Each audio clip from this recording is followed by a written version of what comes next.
Sắp tới giờ ngủ lại thấy được thực đơn này, để tôi dẫn mọi người đi mua nha. Tôi sẽ dẫn mọi người đi khu chợ đêm ở Hậu Nghĩa. Khu chợ được phát triển về đêm chỉ mới vài năm trở lại đây và nó đã trở thành chỗ ăn đêm mini ở Hậu Nghĩa. Các hàng ăn vặt mọc lên như nấm sau mưa và tôi sẽ chọn ngẫu nhiên một chiếc xe ăn vặt của món bánh tráng nướng. Nói là chọn ngẫu nhiên cho nó sang mồm vậy thôi, chứ tôi thấy có chiếc xe này bán đủ thứ món về nướng à. Tôi cũng tò mò coi có bán cái gì nên tôi quyết định là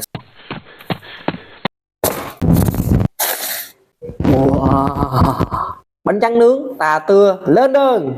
Và đừng quên mỗi người lên đơn tôi sẽ lên món, hãy bình luận tại đây.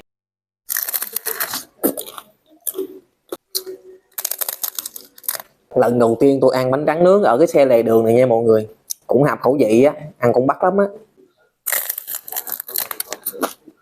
Ngoài bánh tráng nướng ra tôi thấy xe nhỏ này nè nó còn bán nhiều món nữa, để bữa nào test thử coi có bắt bén như cái này không.